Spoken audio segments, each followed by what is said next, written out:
We have Aaron Goldberg, who's a member of the Friends of the Mural, Lost Mural, and a co-founder of the organization and the group that saved this magnificent piece of art. And just as a quick background, this will probably be our third show about it, because I remember we were videotaping on site as it was being planned, and the removal and then the moving to the current home. Thanks for being on the show again. Thank you for having me. It's delightful great to be here for your inaugural show again. Yeah, it's great to be back on the air, and it's such an exciting project. And I know Rick Kirshner, and I've been, I keep abreast of things as they go on, and the cleaning, and then just recently in the annual report from the Preservation Trust, they highlighted on the first page the fact that you guys have been doing so much work and that you're moving along.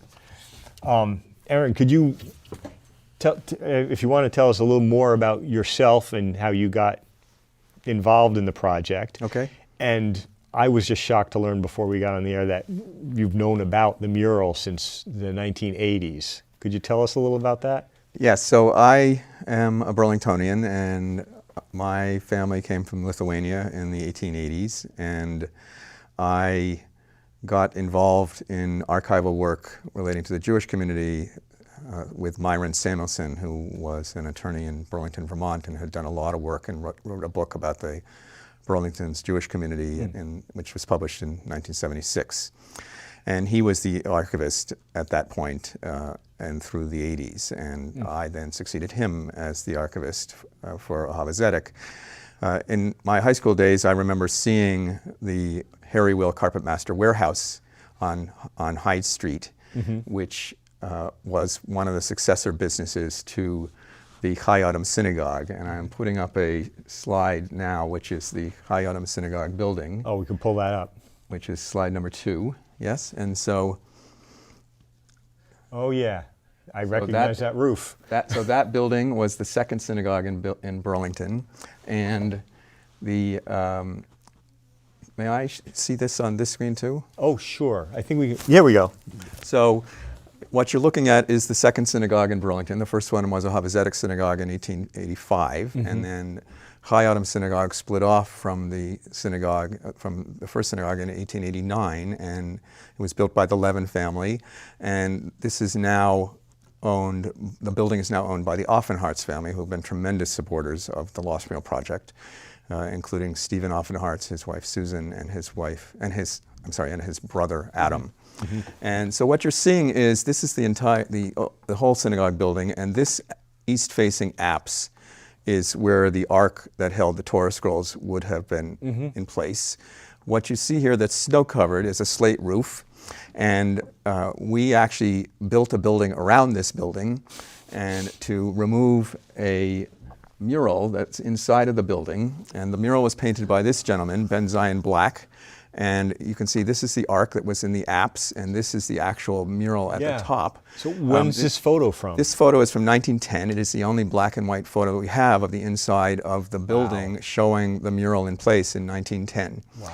And Ben Zion Black was a wonderful person, kind of a Renaissance man. He was a theatrical producer. He cast his wife in a play in Lithuania. Her name was Rachel Sager, and she then came to America, and he followed her to America because he was in love with her.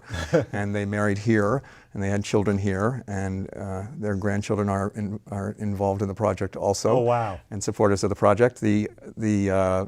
And his family paid for some of the Ben Zion Black's descendants, his daughters paid for our archival slides from 1986, which we have of the mural. And what you're seeing though is that this is all painted on plaster at the top, and you can see that these are prayer walls, and this genre is the genre of the wooden synagogues that were all over Eastern Europe before the Holocaust, and there were hundreds, if not well over 1,000 of them. In Lithuania, there were 600 wooden synagogues alone that we know were destroyed. Wow. We don't know how many of those had murals. Typically, with these murals in Eastern Europe, the artist that did them is unknown. There's no photographs of them, and they've been lost to the sands of time. Right, probably one member of the synagogue probably, or It's who knows? Itinerant painters. Right. They could have been itinerant painters from the town or from the synagogue, or hired who went from place to place. Yep. Black was a trained artist in doing three-dimensionality and colors and Theatrical perspective. stuff. And, yes, and trompe-l'oeil. He also was a musician and a singer and a poet.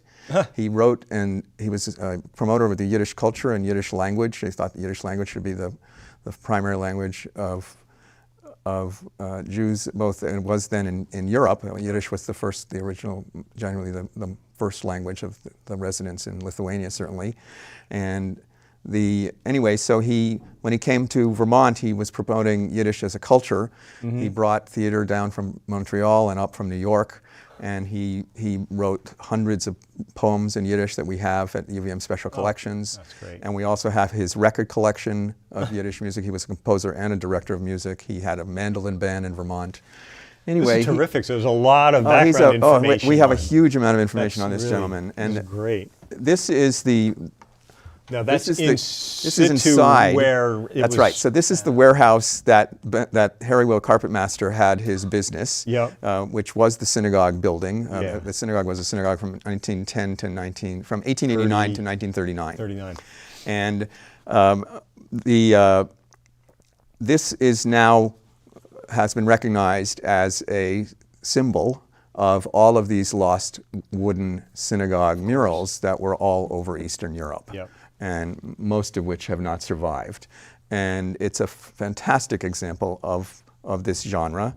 And so from 1939 to 1986, I mean, that was just in the warehouse. It was. If you happen to glance up, you might see it. Well, yes. So from 39 to 50. The synagogue was functioning through 39, and then after 39, it was still functioning also as an Orthodox synagogue. They were all Orthodox synagogues back then, as an adjunct building of a Havezedek synagogue. So Havezedek had the brick building, the red brick building. On Archibald? And then this building is literally 2 doors down on Hyde Street from the other building.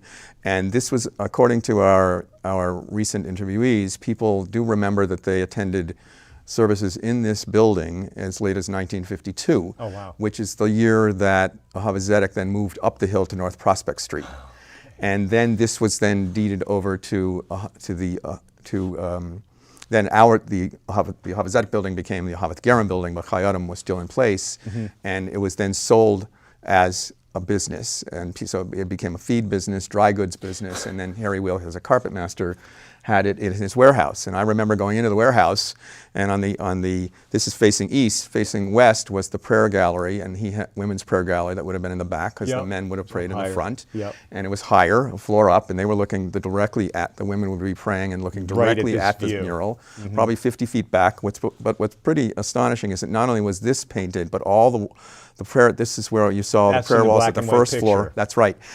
But he also painted the entire ceiling from above the mural this way all the way back to the women's prayer gallery, and it was heaven. It was the blue sky, it was clouds, it was cherubim, it was musical instruments, and it's so this is the part that survives. We have this piece here that we've taken out separately to exhibit, and then we moved this entire piece, which is pretty amazing. So that started, now fast forwarding, right? Yes. So what happens is that in the mural is walled up in 1986 to protect it, because the building is then going to be converted into an apartment building.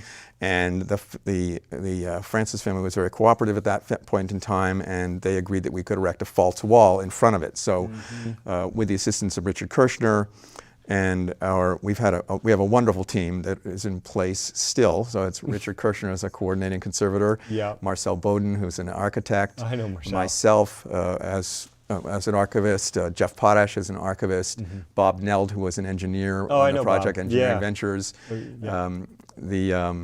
all great preservationists. Bob Schwartz, General Northern Construction, Ray O'Connor, who's a master carpenter on the project, and anyway, so you can see, we put this fake wall up, and tenants were actually in the building from 1986 through 2010 in an apartment, and this is the walls of the apartment. Hidden behind and this is behind it. And what happened though was, when the wall was put up, crews put in insulation behind the wall, and we didn't know at that time, but the insulation was placed in a manner where the insulation was against the face of the mural. So condensation condensed in the insulation and warm to cold that's right. space. And, yeah. That's right, and transferred to the face of the mural. So we actually sustained about 10 to 12% damage of the paint. But before we moved it, we took archival slides of it in 1986, which I'm not going to show at this point. Although the warehouse slide that I showed you and the other one is also from the original slide group. This is a picture of opening it up in 2010. And you can see areas of loss. Yes, so that you can see some areas of loss, and you can see in the small one. This is from '86. There's very little damage on this one, but I'll have a bigger shot of that. But you can see how close this was 6 inches. The struts are 6 inches in front of the main picture of the mural. So we are in 2012. We then work. Yes, so we work with the Offenhartz family. They agreed to lease the building, or lease the apartment to us, and to make some major changes to their building. We build a building around the building, and I remember that. That's when we first started running the. We did our first coverage of it. When I first discovered it and heard about it was then. When we lease the apartment, we have a conservator, who is a wonderful conservator. Her name is Constance Baker, and Constance is going in, and you can see that she's using very fine brushes, and she's literally gluing all these paint chips that are hanging like potato chips off of the wall back onto the plaster, and the plaster is pressed onto lath board, and the lath board, each lath board cross strut functions like a piano key, so the conservator is actually pressing the plaster on based upon the flex of the lath board. And so this is Connie working on gluing the pieces on, and she eventually gets it to look very much like this. Oh, good. And this is actually before the mural is cut out. Right, so it's still in place. Still in place, and this is now, but it's covered. You can see this very white, milky shroud on it. And so all the paint was stabilized in order for us to move it by having this coat that off-gassed once we opened it up back at the other at the new building.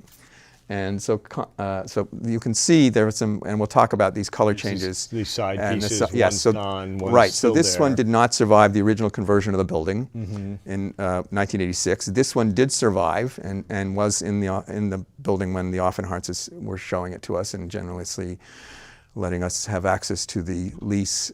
To the leased space and the building, and we actually had to move walls in the apartment and take off the roof of their building and put it back on, which meant taking the slate off and the boards and getting to the roof and operating it from front to back. This is just a highlight. Black was a specialist in gold leaf. This is part of his work. There is gold leaf embedded in the painting, but he was a sign painter on Center Street in Burlington, just below where the Daily Planet is. He operated a successful sign painting business called B Black Signs of a Better Kind from when he got here through 1972 when he died. Oh wow! And there are many of the buildings, many of the signs downtown that are in professionals and commercial space that are by him. Oh wow! And they have inset gold leaf. He also worked on the State House, Capitol, and the gold leaf on the State House. Okay. So this is just a picture of, and we'll go through these very quickly. There's your building around the building. Right, so this is the building around the building, and this building was heated, and it has these large windows so that steel can be passed through, steel beams can be passed through to the welders inside. You can see that this is a picture of the slate that we're taking off by pieces and numbers, and they're all numbered and lettered and put back in the Offenhartz garage building so they can be put back on. There's a roof that is put on that is a mobile roof. And I don't have a slide of that, but we took the roof off out of the way. That's right, in order to bring, in order to take the mural out and then put it back on the same day. And so this is a steel frame that is designed by Engineering Ventures, and you can see this goes all the way around it.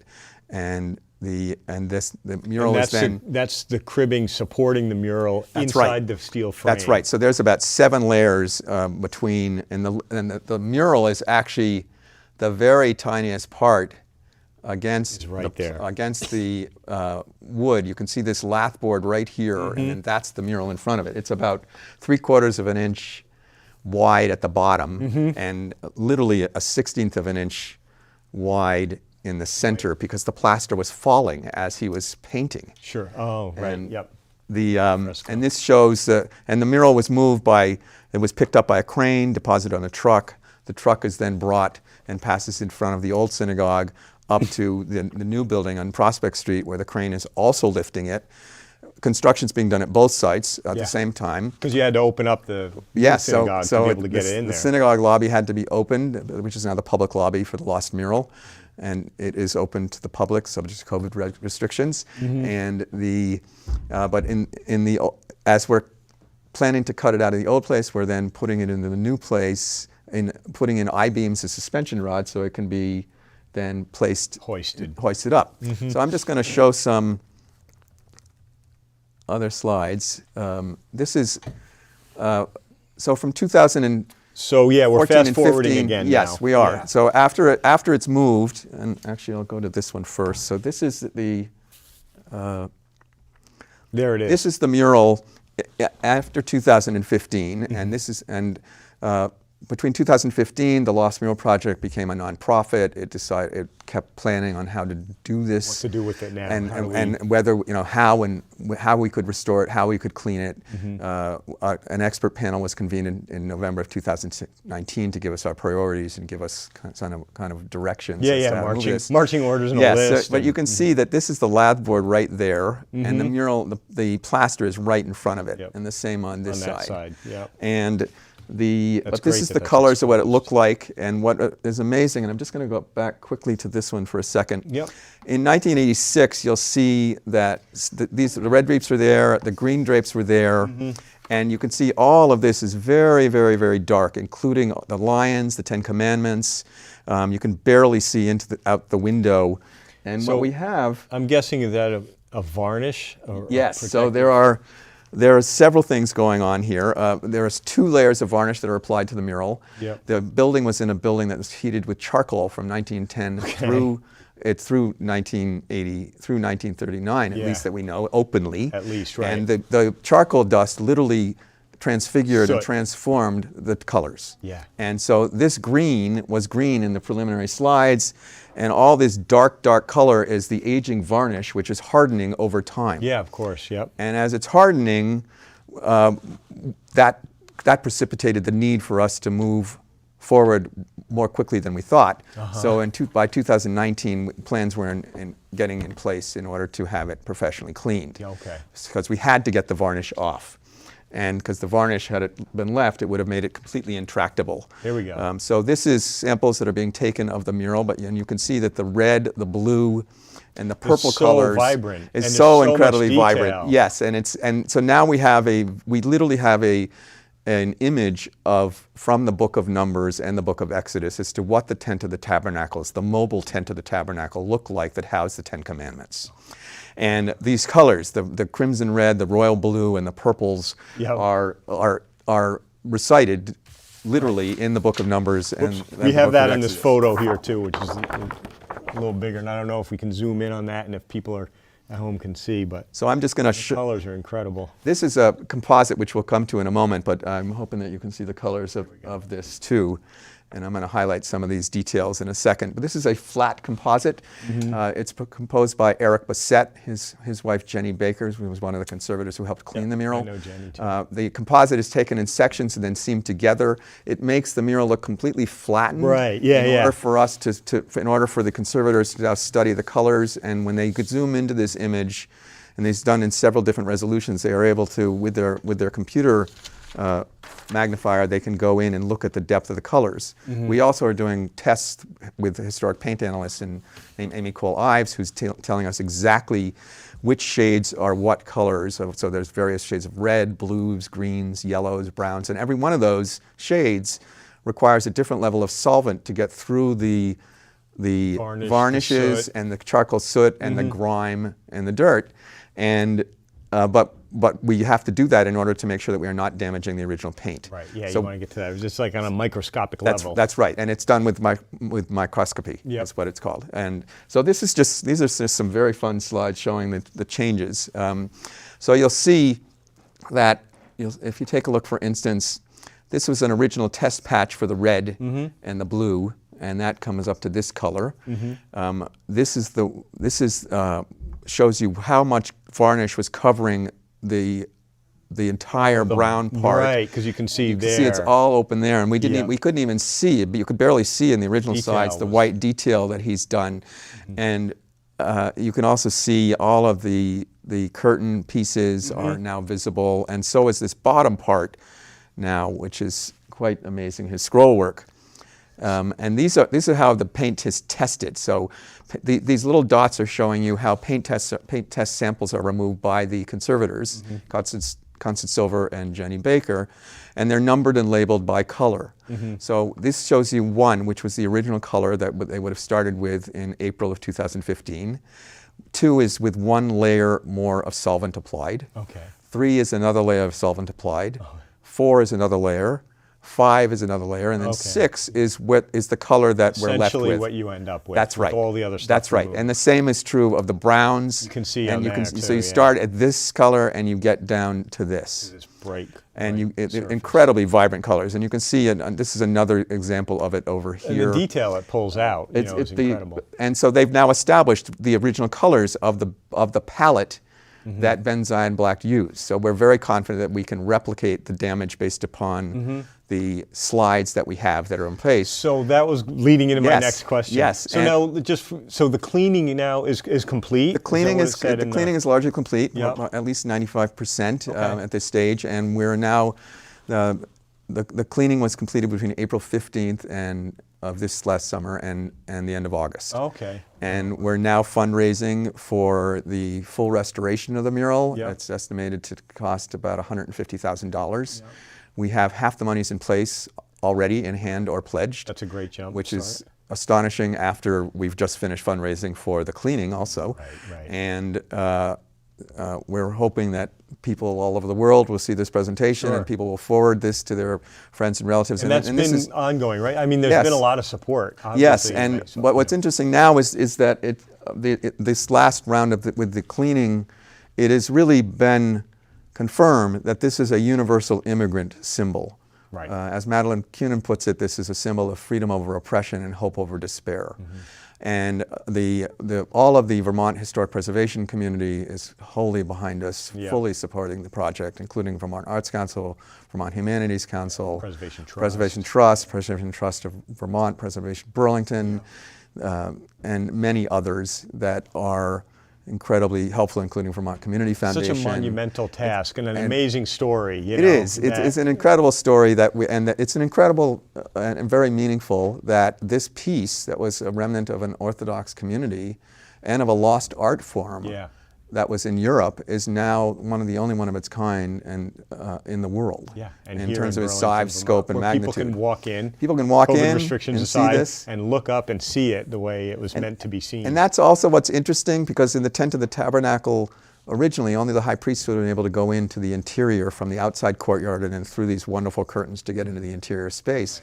Now everybody can. It's kind Everybody of can do democratized the process. Yeah. And so the restoration, so we're moving on to the restoration part now, right? The Yes. fundraising is happening, and that will be to infill areas of loss. That's right. And okay. That's right. So I'm gonna go through some of these relatively quickly. So Great. the loss is right here, but you can see that in this one and here, you can still see that the 10 Commandments are very dark, and you can see dark varnish over here, and you can see that the pediments are really dark also.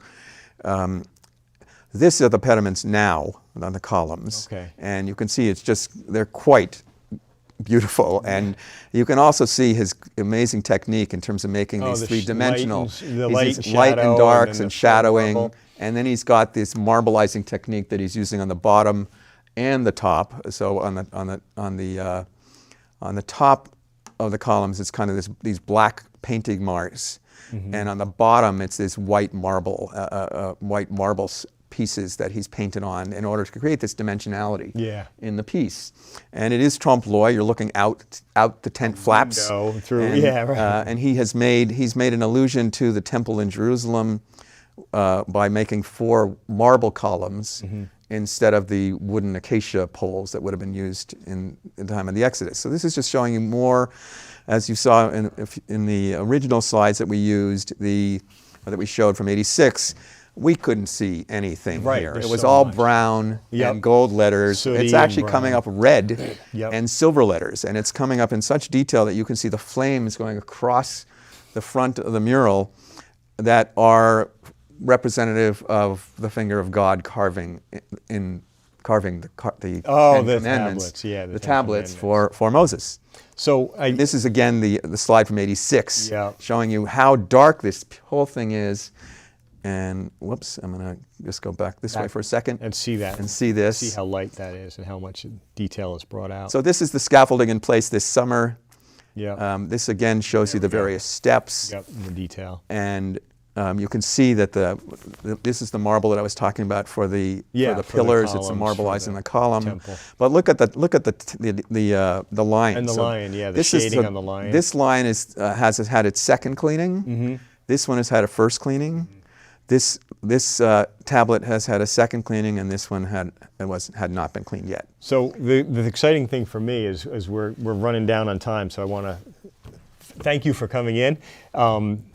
Obviously, there's more work to be done, so we're going to be following up, and we're going to be following. And you know, half of the money that's great, but you always can use more help. So people that are watching, hopefully they'll This get is the excited. composite as to what we have now. Yep. And it's really quite astonishing in terms of how much has been accomplished this summer. Thanks for coming in. Thanks so much. And really, I mean, this is the show. We're back on the air. I want to thank Aaron Goldberg for coming in to share all this stuff with us. You're visibly excited about it for really course. good reasons. We all are. I know. We have It's a wonderful really board. So great. And very supportive community, both statewide and internationally. I'd like to thank everybody again for tuning in. We're happy to be back on the air at live at 525 in Preservation Burlington. Remember, for more information on your house, your town, or that marker you always wanted, go to preservationburlington.org. We dropped the www beforehand. Thanks for tuning in. Thanks, Aaron. My pleasure.